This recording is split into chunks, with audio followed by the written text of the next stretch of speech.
wan ka gi Calvin Brands ka wan Mama Lucy ka chiel ko luwo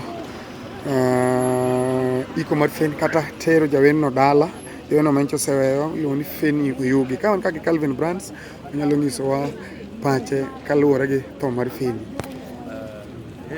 Opake Yesu iluonga ni Calvin Brands. Wan Mama Lucy wa chenro mar kopo kata kawo nyaminwa Feni Oyugi dhi mbele, kendo wagone Nyasaye erokamano mosekonyowa, mosewuotho kodwa ne wuodhini chakre nyaka kama lit, lakini nyaka wakaw kaka osebedo.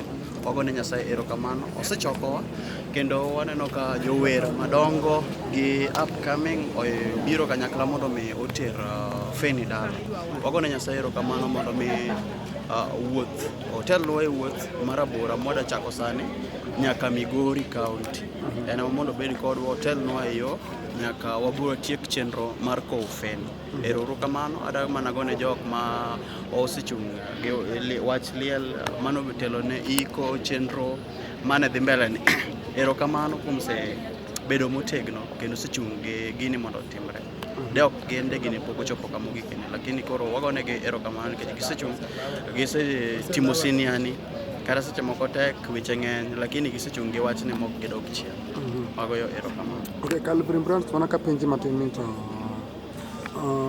nitie funudu moro madhi mbele ni jower riwore mana sechego ma maybe wadgi moro nindo to ka tok liel to koro riwruok moro onge kindgi, yani ni short ni ok giherore, ni wacho ni ne nyalo wacho nade?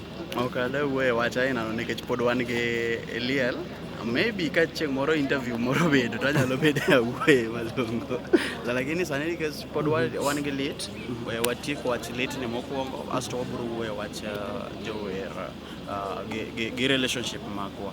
Yeah, I think mane gima ber sana. Okay, mana ka penji matin to ka luwore gi Feni, in achiel kuom jawer manie industry achiel gi Feni, in kaka ne winjo tho mar Feni, wachni ne chopo ni nade? Mokwongo ni Feni nyo watiyo godo, nyo obiro e studio. Uting'o duondi kidogo. An ka Papa John Okid. To last time ka nobiro timo recordings mage, nobiro timo ka ntiere, mana winjo recordings mage. Koro ne litna ni Feni noweyo wendene kata ka ne pok otieko. Yeah, and again, anyalo paro ka Feni ne nyisa ni pok otieko wer nikech muche ne ng'adore. And I didn't know ni ne en gima serious machalo kamano. Koro ne en gima nobwoga kabisa, ne en gima nobwoga. Aneno kaka tho dhano thin. Koro miyo wan ma pod wangima watim makare, watim gima ber seche ma owinjore. Gima wan gi thuolo mar timo kawuono kik warit ni kiny wabiro timo nikech gima kiny kia. Yeah. Okay, in kaka producer, wacho ni in ka Kidi Records. I don't produce myself. Okidi is the one producing. Yeah. He assists to Kidi when it comes to in terms of production. Yeah. Okay, wacho nitie wende moko mag Feni mane tho yude kapok notieko. Okang' mane kaka musekawo un kaka producers, koso wendego ninda kamano, koso nitie okang' moro musekawo munyalo wacho ni toko chenro kata toko Feni ubo duogo mondo mi ung'i kaka utieko wendegi mondo jowinjo mag johere mag Feni owinjgi? One thing I'm sure of, ni wende ok nyal nindo kamano nikech nosechulgi, kata bed mani pok nochulgi, Papa ong'eyo wachno maler kendo mana ng'eno obro duoko kende, ang'eno obro act. Yeah.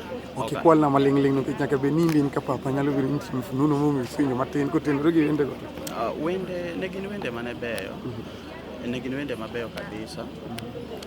Kata ka nodong' ni pok notieko to ne odong' mana gik matin mano onego bed ni timo. Yeah, koro walamo Nyasaye ni maybe after liel ginyalo wuok. Koro mano to Papa emong'eyo. Kata bed mana ni an godo to ng'eni nitiere gik moko anyalo wacho direct. Koro en ema en CEO of Kidi Records.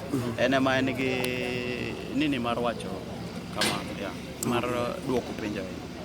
Okay, tho mar Feni ne in kaka treasurer koso ne in kaka ng'a? I was just a member. You were just a member. Just a member. Inyalo wacho maling'ling to nyalo bino soladi. Kata budget ringo nade? Gini nitiere gik minyalo wacho asto ma dhi bedo gima online. Biro kelo tungni bang' ka wach liel oserumo.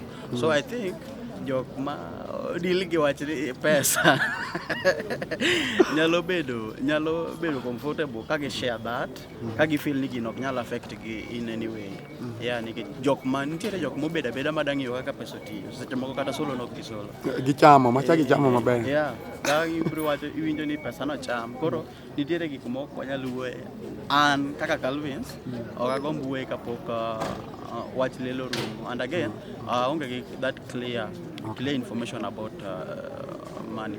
Okay, Calvin kaka in kaka jawer to Feni ne jawer, inyalo wacho ni to wend Feni mane manyalo bet memory makiwinjo to wacho na dieri ijawer nikech kata bed ni imbiwer mamagi to nitie moko mabende lan kotenore kuom jowende kokalo kuom jowende mamoko, inyalo wacho ni wend Feni mane memory makata kibedo piny tiwinjo ka wino donjni oseloyo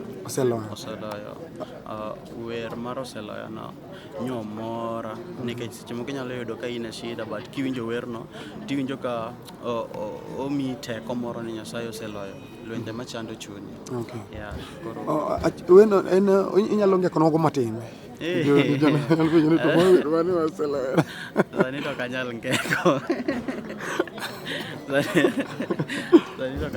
Okay, nyal ngeko oseloyo tu. Oseloyo.